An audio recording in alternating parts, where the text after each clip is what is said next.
Students, now बेटा next part थी chapter का change in profit sharing ratio में ही अकाउंटिंग ट्रीटमेंट ऑफ गुडविल हमने कर लिया था। अब हम करेंगे accounting treatment of reserve and accumulated profit. इसके लिए जनरल एंट्रीज का फॉर्मेट हम पढ़ लेंगे।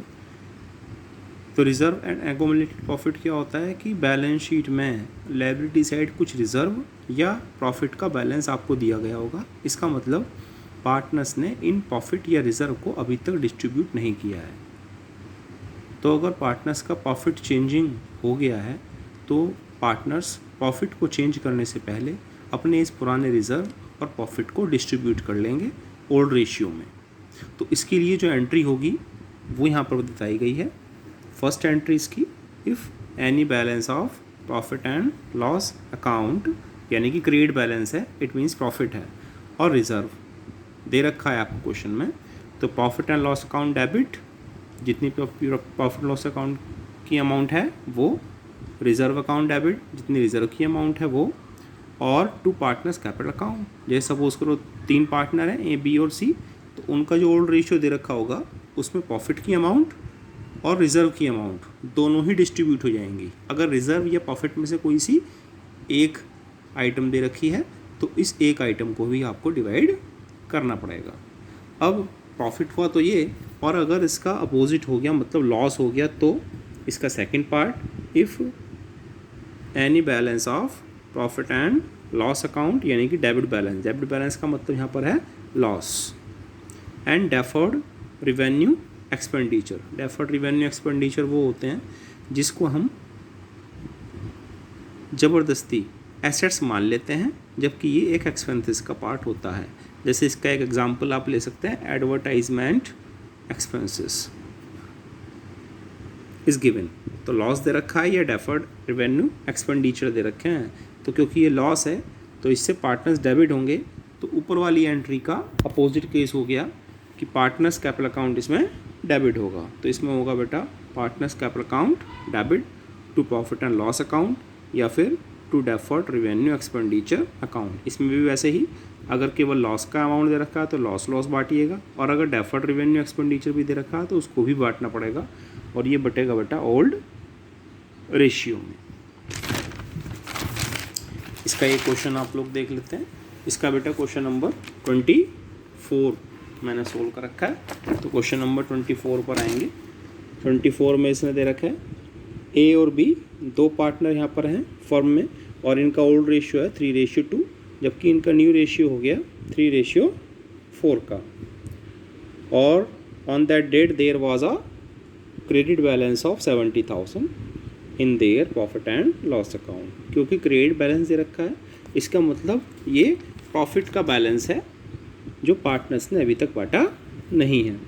हमें करना क्या है, pass the necessary journal entry assuming that partners decided to distribute the profit. ये मानकर कि पार्टनर्स ने डिसाइड किया है कि इस प्रॉफिट को डिस्ट्रीब्यूट कर लें, आपको एक जनरल एंट्री पास आउट करनी है। तो प्रॉफिट होने पर हमारी एंट्री थी बेटा profit and loss account debit होगा। 2 पार्टनर है, ए कैपिटल और बी कैपिटल। तो टोटल जो प्रॉफिट था इसका वो था 70,000 का, और इसको हमने 3:2 में डिस्ट्रीब्यूट कर दिया। 42,000 और 28,000 कैलकुलेट होकर किया जाएगा। ये फाइनली एक एंट्री बस आपको करनी है। इसकी नरेशन बीइंग प्रॉफिट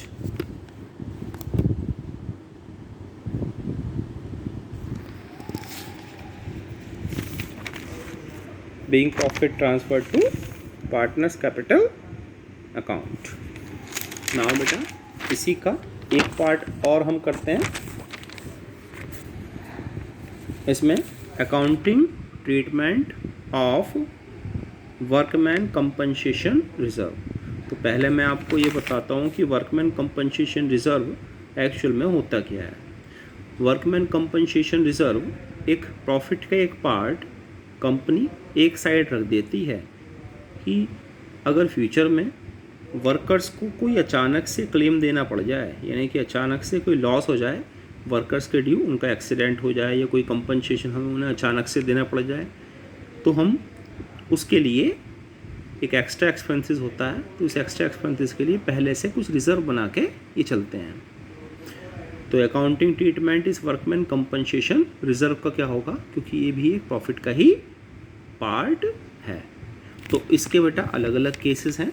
तो पहला केस इसका, if there is no claim against workman compensation reserve, कोई क्लेम नहीं है वर्कमैन कंपनसेशन रिजर्व का। इसका मतलब है कि आपको इसका बैलेंस दे रखा है, लेकिन इसके लिए एडजस्टमेंट कुछ नहीं दे रखी, यानी कि ये सारा का सारा क्लेम आप डिस्ट्रीब्यूट कर लेंगे ओल्ड रेशियो में, पार्टनर डिस्ट्रीब्यूट कर लेंगे ओल्ड रेशियो में। तो इसकी एंट्री होगी बेटा workman compensation reserve account debit to partners capital account, और ये ओल्ड रेशियो में सारा का सारा वर्कमैन कंपनसेशन रिजर्व डिस्ट्रीब्यूट कर लेंगे। हमने मान लिया 50,000 रुपये का बैलेंस है इसका वर्कमैन कंपनसेशन रिजर्व का, तो 50 के 50,000 रुपये ओल्ड पार्टनर्स में ओल्ड रेशियो में डिस्ट्रीब्यूट हो जाएंगे। सपोज़ ए और बी दो पार्टनर्स हैं और इक्वल रेशियो है, तो दोनों 50,000 को इक्वली डिस्ट्रीब्यूट कर लेंगे। नाउ इसका second case, case B, if the claim for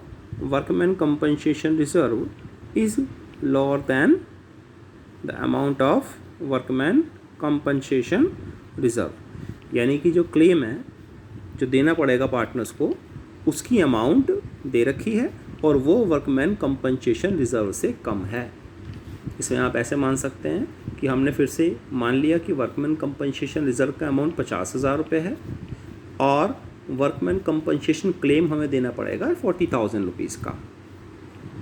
तो फिर भी 50,000 का रिज़र्व हमारे पास था, 40,000 हमें वर्कमैन कंपनसेशन को देने पड़ गए, तो फिर भी 10,000 रुपये बचे, तो उस 10,000 रुपये को पार्टनर डिस्ट्रीब्यूट कर लेंगे अपने ओल्ड रेशियो में।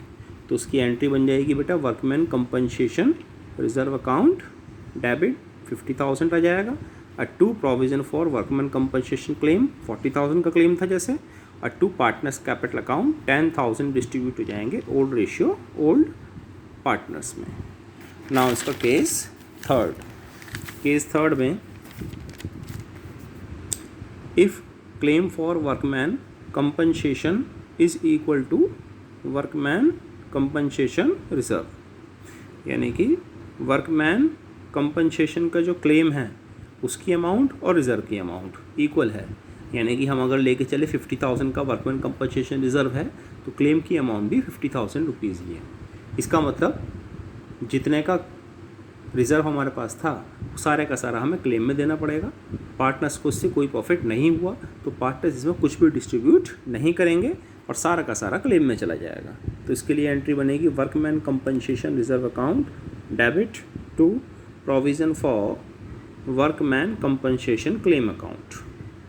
इसको आप वर्कमैन कंपनसेशन क्लेम भी लिख सकते हैं, प्रोविज़न लगाना ज़रूरी नहीं है। अगर क्वेश्चन में दे रखा हो तो प्रोविज़न आपको लगाना पड़ेगा।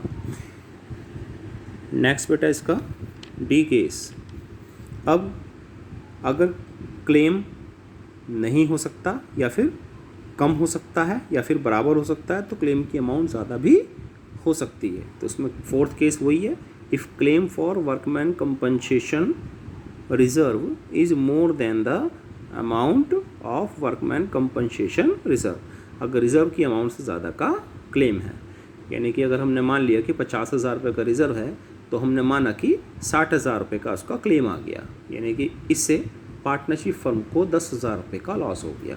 तो इस लॉस को हमें एक अलग से अकाउंट खोलना पड़ता है ऐसे लॉसेस पर, रीवैल्यूएशन अकाउंट हम इसको कहते हैं। इस लॉस को वहाँ पर ट्रांसफ़र करना होगा। तो इसके लिए एंट्री बनेगी बेटा कि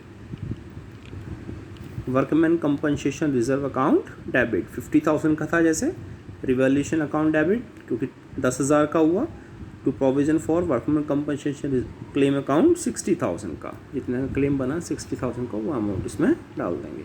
अब क्योंकि ये 10,000 रुपये का लॉस हुआ था और लॉस पार्टनर्स को बांटना पड़ता है, तो एक एंट्री आपको इसमें और करनी पड़ेगी कि partners capital account debit to revaluation account, जो 10,000 रुपये का लॉस आया था उसको ये पार्टनर्स ओल्ड रेशियो में डिस्ट्रीब्यूट कर लेंगे। नाउ बेटा इसके क्वेश्चन देखते हैं, क्वेश्चन नंबर 26। मैं एक बार रीड कर देता हूँ उसको, क्वेश्चन नंबर 26 को। इसमें है A and B sharing profit loss in the ratio of 2:3, decided to share future profit and loss equally with effect from 1 April 2016।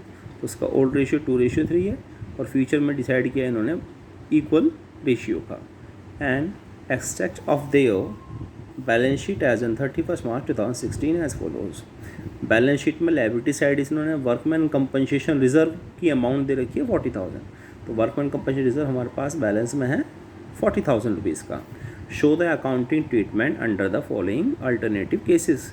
तो उसने कुछ केसेस दिए, उसके अकॉर्डिंग हमें क्वेश्चन को सोल्व करना है। तो इस क्वेश्चन को बेटा 4 पार्ट में हमें डिवाइड कर दिया इसने केस फर्स्ट दिया, if there is no other information, यानी कि 40,000 का कंपनसेशन रिजर्व है आपके पास और कोई इन्फॉर्मेशन गिवन नहीं है। ये फर्स्ट वाला केस हुआ, यानी कि 40,000 का रिजर्व है और कोई क्लेम नहीं है, किसी को पैसा देना नहीं है।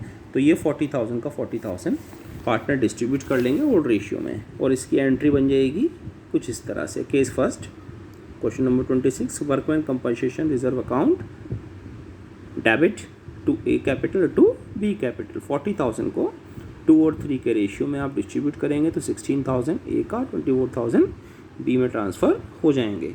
बिल्कुल ऐसे ही केस नंबर सेकंड में देखते हैं हम क्या है। If A claim on account of workman compensation is estimated at ₹25,000। तो 40,000 का रिज़र्व है और 25 का क्लेम हो गया, यानी कि 25 का तो क्लेम देना पड़ेगा, 40 का रिज़र्व हमारे पास है, 15 का पार्टनर डिस्ट्रीब्यूट कर लेंगे। इसके लिए एंट्री बनेगी हमारी workman compensation reserve account debit 40,000 का, to provision for workman compensation claim आया हमारे पास 25,000 का। 40 में से 25,000 माइनस करेंगे तो बचेंगे 15,000। उन 15,000 बचे हुए को ए और बी डिस्ट्रीब्यूट कर लेंगे ओल्ड रेशियो। तो ये होगा बेटा 2A's capital to B's capital, यानी कि 15,000 जो बचे उसको इन्होंने 2:3 में इसको डिवाइड कर लिया, तो इसकी अमाउंट 6,000 और 9,000 आ जाएगी। नाउ केस नंबर थर्ड बेटा इसी का, if A claim on account of workman compensation is estimated at ₹40,000। तो 40,000 का रिज़र्व है और 40 का ही क्लेम है, तो यानी कि कुछ बचा ही नहीं, तो कुछ भी डिस्ट्रीब्यूट नहीं हुआ। सीधी सी entry, workman compensation reserve account debit 40,000 और क्लेम भी provision for workman compensation reserve claim 40,000 rupees. Then इसका लास्ट केस बेटा fourth, if a claim on account of workman compensation is estimate at ₹50,000। तो 40,000 का रिज़र्व है और 50 का क्लेम हो गया। इट मीन्स 10,000 का ज़्यादा क्लेम देना है, 10,000 का लॉस हो गया। तो इस लॉस के केसेस में आपको रिवैल्यूएशन अकाउंट अलग से खोलना पड़ेगा। तो इसके लिए एंट्री बनेगी बेटा कुछ इस तरह से कि workman compensation reserve account debit 40,000, revaluation account debit 10,000 at to provision for workman compensation claim account. तो वर्कमैन कंपनसेशन क्लेम की अमाउंट इसमें आ गई 10,000 रुपीज़ की, ओवरऑल 50,000 का क्लेम हो गया। अब ये 10,000 का जो लॉस है इसको पार्टनर्स डिस्ट्रीब्यूट कर लेंगे अपने ओल्ड रेशियो में। इसके लिए entry a capital account debit, b capital account debit और रिवैल्यूएशन अकाउंट 10,000 रुपीज़ को 2 और 3 के रेशियो में ये लोग डिस्ट्रीब्यूट कर लेंगे, जो आएगा 4,000 और 6,000 का। तो बेटा इसके क्वेश्चन नंबर 24 से 27 तक आपको कर लेना है।